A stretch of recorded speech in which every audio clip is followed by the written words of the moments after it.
एक समय की बात है, एक छोटा सा गांव था जहां एक भिखारी रहता था। उस भिखारी का नाम माधव था। माधव रोज सुबह उठकर गांव के अलग अलग हिस्सों में भीख मांगने जाया करता था। उसका जीवन भिक्षा पर ही निर्भर था। गांव के लोग भी उसे पहचानते थे और कुछ न कुछ उसे दे दिया करते थे। माधव की एक खासियत थी, वह अपने साथ हमेशा एक छोटी सी झोली लेकर चलता था जिसमें वह कुछ अनाज के दाने रखता था। ऐसा वह इसलिए करता था क्योंकि इतने वर्षों में उसने एक बात समझी थी, अगर कोई उसकी झोली में कुछ न देखे तो उसे भीख देने में हिचकिचाते थे। अगर उसकी झोली में कुछ पहले से ही दिखे तो लोग उसे और भीख दे देते थे। ये उसकी भीख मांगने की चालाकी थी। एक दिन वह सुबह जल्दी उठकर अपने काम पर निकल पड़ा। आज वह कुछ अजीब सा महसूस कर रहा था, जैसे आज का दिन कुछ खास होगा। जैसे ही वह गांव की मुख्य सड़क पर पहुंचा, उसने देखा कि सामने से एक शानदार रथ आ रहा है। रथ की चमक और उसकी सुंदरता देखकर माधव को समझ में आ गया कि यह राजा का रथ है। माधव ने सोचा, वाह, आज तो किस्मत खुल गई। अगर राजा की नजर मुझ पर पड़ गई और उसने कुछ दे दिया तो मेरी जिंदगी ही बदल जाएगी। वह जल्दी से सड़क के किनारे खड़ा हो गया और राजा के रथ के पास से गुजरने का इंतजार करने लगा। जैसे ही रथ उसके पास पहुंचा, कुछ अजीब हुआ। रथ उसके पास आकर रुक गया। माधव हैरान रह गया। उसकी आंखें चौड़ी हो गईं जब उसने देखा कि राजा खुद रथ से उतरा और उसकी ओर बढ़ने लगा। अब उसकी कल्पनाएं और तेज हो गईं। उसने सोचा, अरे, आज तो मैं राजा से कुछ मांगने जा रहा हूँ। शायद वह मुझे ढेर सारा सोना, चांदी या कोई बड़ी चीज दे देगा। लेकिन तभी एक और चमत्कार हुआ। राजा ने अपनी झोली उठाई और उसे माधव के सामने फैला दी। माधव की आंखें फटी की फटी रह गईं। उसने सोचा, यह क्या? राजा मुझसे भीख मांग रहा है। राजा ने विनम्रता से कहा, भाई, मुझ पर दया करो और मुझे कुछ भिक्षा दे दो।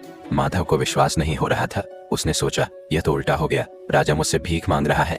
लेकिन राजा ने उसकी ओर देखते हुए कहा, यह मेरे लिए बहुत महत्वपूर्ण है। हमारे राज्य पर एक संकट आ रहा है और राज ज्योतिषियों ने कहा है कि अगर मैं इस संकट से बचना चाहता हूँ तो मुझे पहले व्यक्ति से भीख मांगनी होगी जिसे मैं आज सुबह देखूं, और तुम वह व्यक्ति हो। कृपया मुझे कुछ दान दो।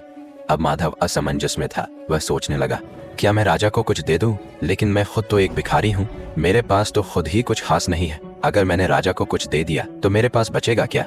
काफी सोच विचार के बाद उसने अपनी झोली से एक छोटा सा अनाज का दाना निकाला और राजा की झोली में डाल दिया। राजा ने मुस्कुराते हुए सिर झुकाया और अपनी झोली बंद कर ली। फिर वह वापस अपने रथ की ओर चला गया। माधव ने देखा कि राजा तो बिना कुछ बोले चला गया, लेकिन उसके मन में एक खट्टापन था। वह सोचने लगा, क्या मैंने सही किया? राजा खुद भी तो इतना अमीर है, वह मुझे कुछ मूल्यवान दे सकता था। और मन ही मन राजा को बुरा भला कहने लगा। दिन भर माधव को बहुत भिक्षा मिली। उसकी झोली में अनाज, पैसे और कपड़े भर गए, लेकिन उसके मन में एक अजीब सी बेचैनी थी।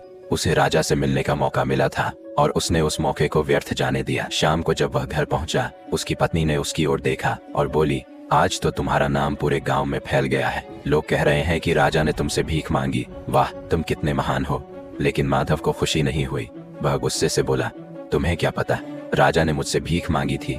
भला मैं राजा को क्या दे सकता था, और मैंने उसे केवल एक दाना दिया। अगर मैंने उसे ज्यादा दिया होता तो शायद मेरा और नाम होता। उसने अपनी झोली गुस्से में उठाई और उसे जमीन पर फेंक दिया। सारी चीजें जमीन पर बिखर गईं। जैसे ही अनाज जमीन पर गिरा, माधव की नजर एक चमकते हुए दाने पर पड़ी। यह वही दाना था जो उसने राजा को दिया था और अब वह सोने का बन चुका था। माधव यह देखकर हक्का बक्का रह गया। वह सोचने लगा, अगर मैंने राजा को सिर्फ एक दाना देकर सोने का दाना पाया है, तो अगर मैंने उसे ज्यादा दिया होता तो मेरा पूरा जीवन बदल सकता था। वह जमीन पर बैठ गया और रोने लगा। वह समझ चुका था कि उसने अपनी लालच के कारण एक बड़ा मौका खो दिया। यह कहानी एक बहुत महत्वपूर्ण सीख देती है। हमें अवसरों को पहचानकर बिना स्वार्थ के दान देना चाहिए। माधव की गलती यह थी कि उसने लालच और डर के कारण अपने पास मौजूद चीजों को बांटने से परहेज किया। अगर वह दिल खोलकर राजा को दान देता तो उसे बहुत बड़ा लाभ मिल सकता था। इस कहानी से यह संदेश मिलता है कि जब भी हमें कुछ देने का मौका मिले तो हमें निस्वार्थ भाव से देना चाहिए। यही दान हमें जीवन में असली सफलता और खुशी दिलाता है।